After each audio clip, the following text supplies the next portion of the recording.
Welcome to Guardians of Innovation, Patent and Trademark Law with Vincent Lotempio. Join us as we dive deep to help inventors and entrepreneurs secure and profit from their valuable ideas. Hi, everybody. Welcome to Guardians of Innovation, Patent and Trademark Law with Vincent Lotempio. I'm Matt Skye. With extensive experience in patent and trademark law, Vincent helps inventors and corporations profit from and secure their valuable ideas. Vincent, thanks for joining us. Hey, thanks for having me. I'm looking forward to doing this in the future with you. Absolutely. Let's jump right in. So tell us about your journey to becoming an intellectual property attorney and what motivated you to specialize in IP. Well, I'm not the atypical patent attorney out there. Most people started with a degree in some sort of science. I actually started with a degree in finance. And when I first got out of law school, I became an assistant district attorney. And after about 5 years into it, I basically said to myself, I don't want to be doing criminal law the rest of my life. I want people coming to me and saying, oh, it wasn't my marijuana. I was just holding it for my friend and trying to get them out of jail. And I wanted to do something, more interesting for me and more, better for just society as a whole. People trying to invent things, people trying to make the world a better place. And I literally had to reinvent myself. So what challenges and rewards do you face when managing sizable corporate patent and trademark portfolios? I'm sure there's quite a few. Yeah, I handle, I'm a smaller firm, right? So I'm not, you come to me, you're not looking for that big firm person, but I have a bunch of, $50 million to $100 million corporate clients. And I have the mother with the new baby bottle nipple and everything in between. So for the corporate clients, I put together like a corporate trademark and patent policy for them. We put together like a committee, and we call it the patent committee or the invention committee. And so a corporate client will have employees that come up with new ideas all the time. So I came up with this idea that we'll record everything they come up with as they go along. If we have to prove that they invented it while they were working for you, we'll have that. We put together like a hard drive just for ideas. And I came up with like questionnaires and disclosure documents.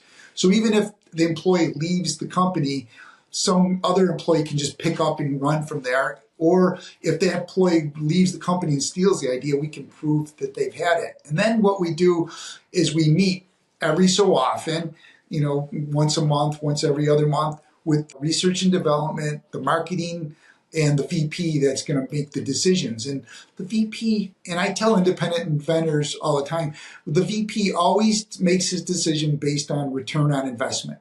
How can we invest this money getting the patent search, doing all this stuff and getting it up and going?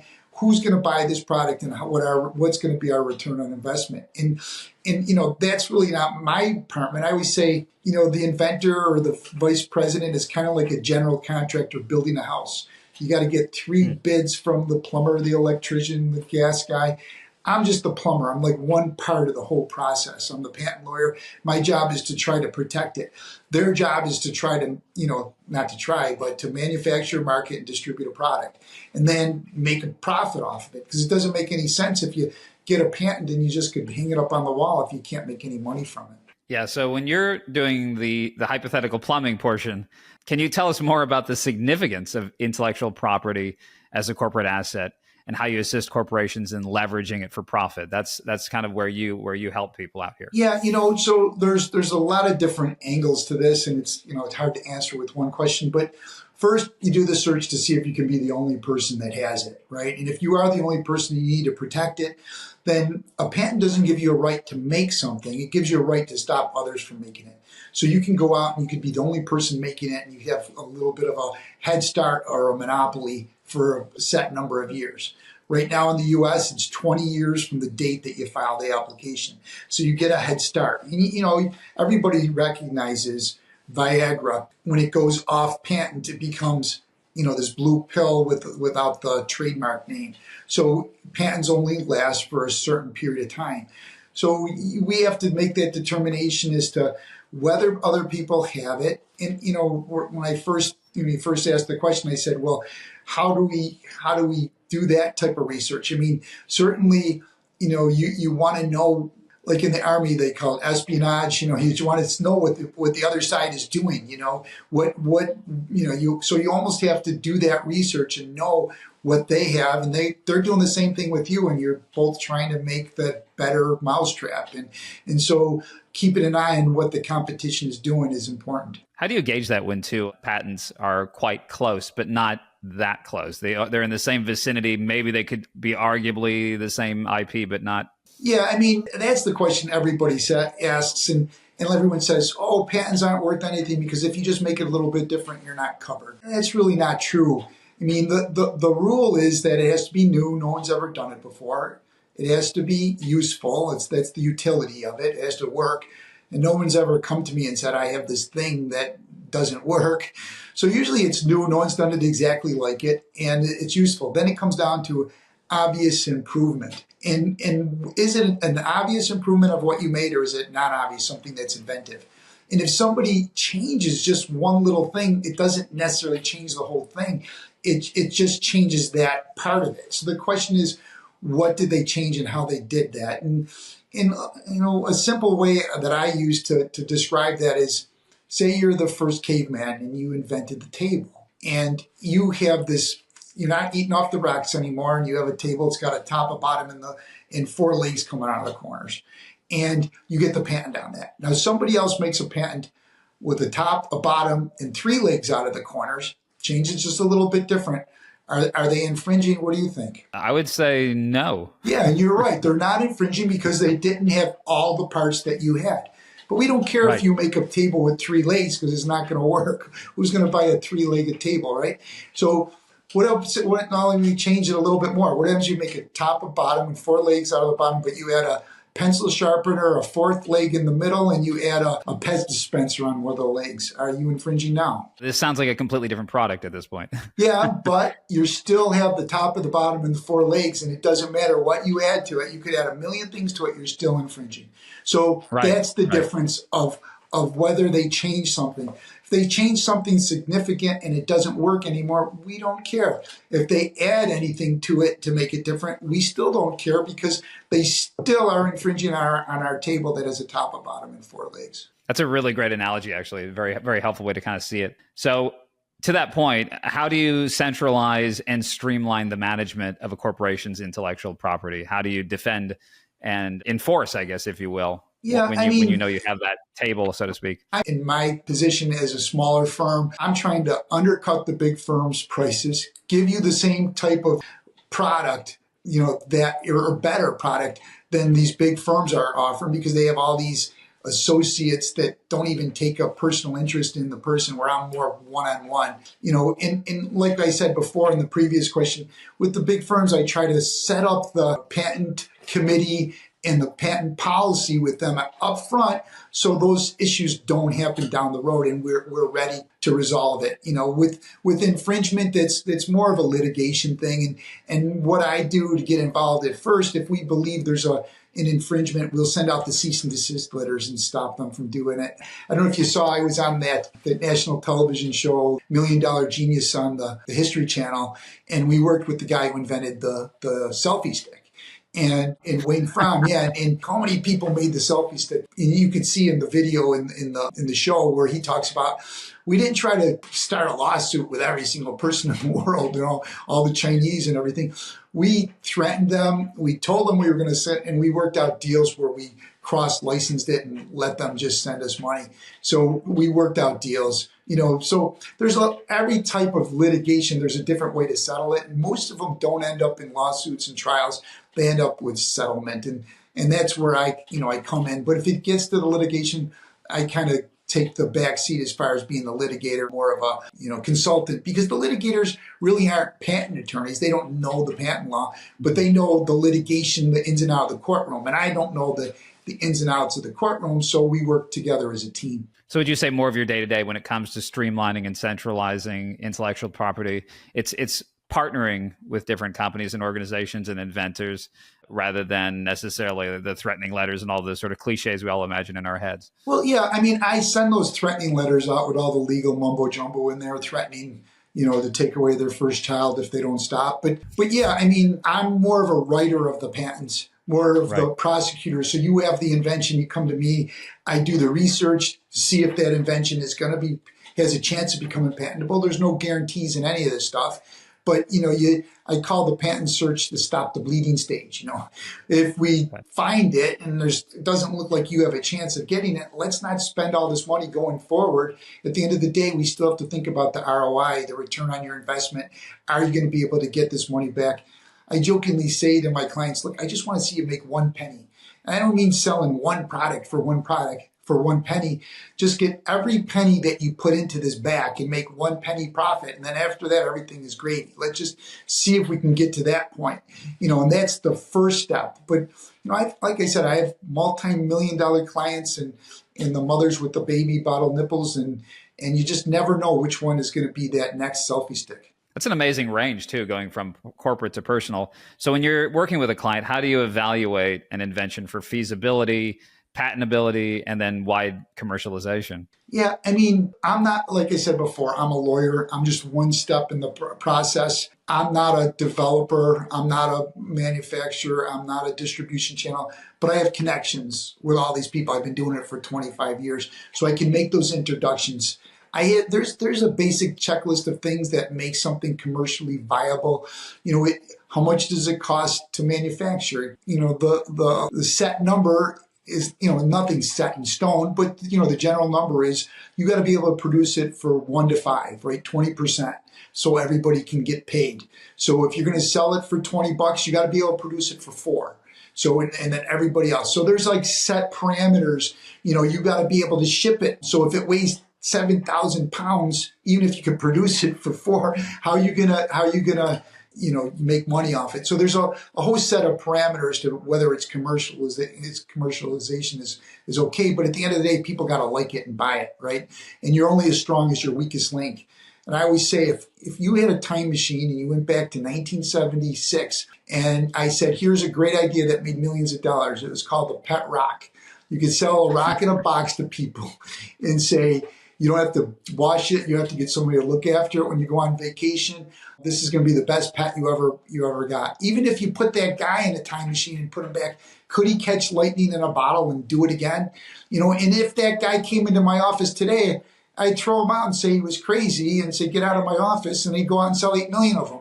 So I say, I never try to discourage or encourage anybody because you never know what is going to be that next great product that's going to make millions of dollars. But at the end of the day, it's not like a lottery ticket where you just show it to somebody and all of a sudden you start making money. There's a lot of hard work and elbow grease that goes into it. Oh, that's interesting. Very great example. What are the key points you emphasize to corporate employees when teaching them about identifying and protecting intellectual property? I wrote this book, or co-author of a book for fundamentals for scientists and engineers. And I think the guy that wrote the original version of it, he was my mentor, Arthur Cookfair. He's passed along. He's probably, if he was still alive, be close to 100 right now. But he was my first mentor in patent law. And when they came up with all the new rules in 2013, they wanted to update it. And he asked me if I would do it because he wasn't up to doing it. And I would, write the new chapters and, the new laws and get it all up to date to the current laws. And what he gave me too was a course that he teaches for engineers. And I do that for my corporate clients as part of it, where we go in and we just talk to employees and help them understand what is, patentable subject matter. Because a lot of them think, oh, this is no big deal because they're experts on it, and to them it didn't feel like it was a big deal. But it very likely could be intellectual property. And I think a lot of the intellectual property in the corporate environment gets lost because they don't, keep track of it. And like I said in the previous question, I came up with a questionnaire that every new idea that they come with, they record and then we review and we go over it. But part of it is understanding what is patentable. And I kind of gave you that description before. There's 3 words of art. They're not things that I'm creating. It's novelty, utility, and obviousness. It has to be new, useful, and non-obvious. And like I said before, new is always there. If I told everybody on the planet, hey, make me that table with the top, a bottom, and 4 legs, and let's go look at them next Tuesday, there would be 18 billion or 8 billion people on the planet, 8 billion different tables, different sizes, shapes, colors. None of them would be patentable because there would just be a table, but none of them would be the same. They'd all be different somehow. So I guess that's the biggest thing that they have to understand, that what you created has some criticality that improves it, makes it harder, stronger, faster, hold more weight, or whatever it does, slower, and that makes it an improvement. And then the question is whether or not it's an obvious thing. Now, you're mentioning this is your book, Patent Fundamentals for Scientists and Engineers. Is there one area where you see people have the biggest misconceptions about inventions and patents? Yeah. Like I said, those are the two biggest ones that we kind of already discussed. They think that if you just change something very small, that you're not going to be protected. And the other one is just identifying what it is, and to understand that what you created can be patentable. And again, what I said before is it all comes down to the ROI. I mean, we can protect something. If you're not going to make any money of it, it's just not worth it. So, you're only as strong as your weakest link. And if all these parts don't all fall into place, then it's not going to work. It's the end result not going to work. So you need to start with a strong foundation when you're building that house. The general contractor, you can get 3 bids from the plumber, the electrician, and the painter. But if the guy who put your foundation in the house gave you the lowest bid, but the whole house falls down, what good is it? So at the end of the day, you got to make sure each one of these chains in the links are taken care of. And of course, if right from the get-go, somebody invents something and doesn't even realize that they invented it and never tells anybody about it, well, that first link isn't even there. I mean, so how is it ever going to get to the point where you're going to make it a commercial success? How do you deal with that when people have an invention and they're scared to share it? That's always the first question when someone calls me on the phone. Don't we need to sign an NDA? Well, yeah. I mean, when you're dealing with like a manufacturer or somebody, there's no fiduciary duty. A fiduciary duty is between a lawyer and a client, a priest, penitent, or a doctor, patient, professional responsibility. So the rules of professional responsibility require that I keep everything secret. And I've been doing this for 25 years. I tell them if I've been stealing people's ideas, I'd be in jail a long time ago. But the fact that you're hiring me, if you don't trust me, and you think that you need me to do that, then you probably shouldn't work with me individually.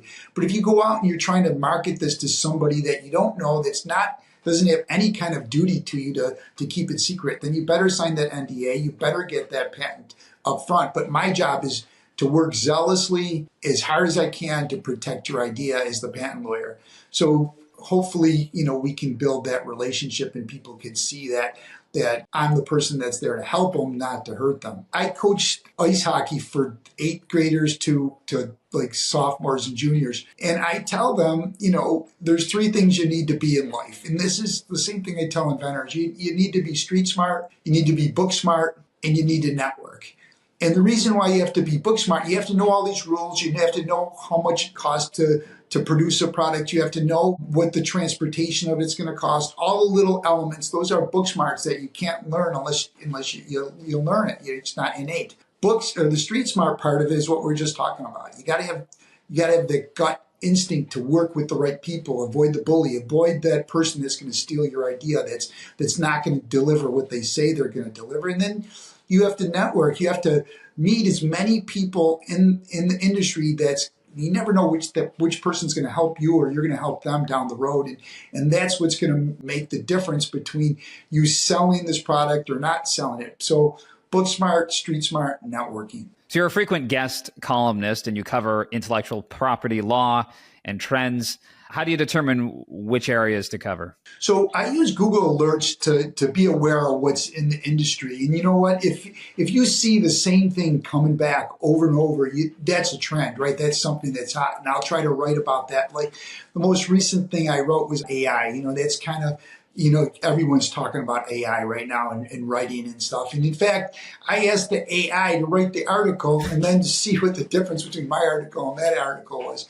And today I just saw in the news that the trademark office refused to register Little Trump or Trump Little or something like that because he's a real person, didn't give permission to that, where the other side argued that it's just a political view and that it's freedom of speech. but the trademark office rejected it. So I imagine that's something that people will be talking about today.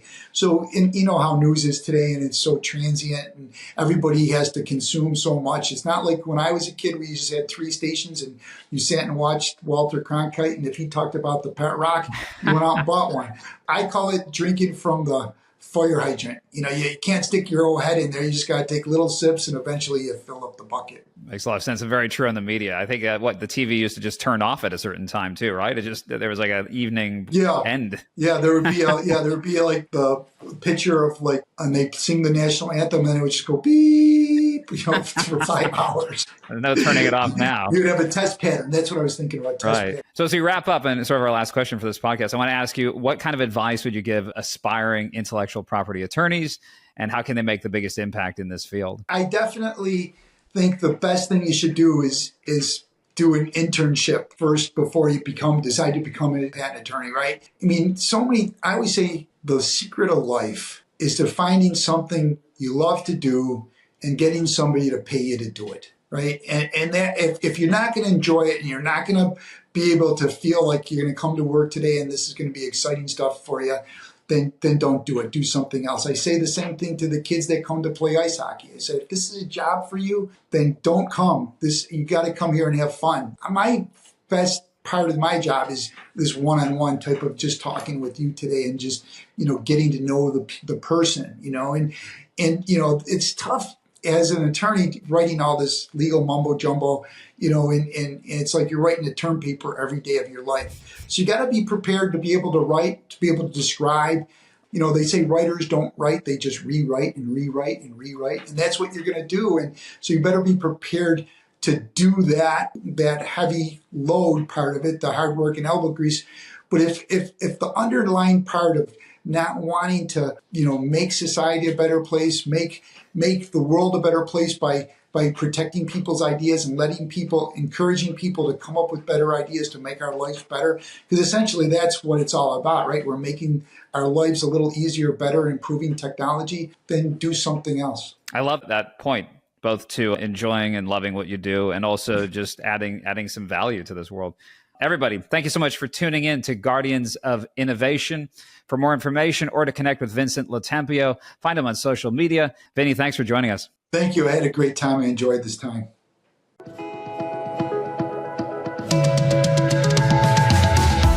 Thanks for watching.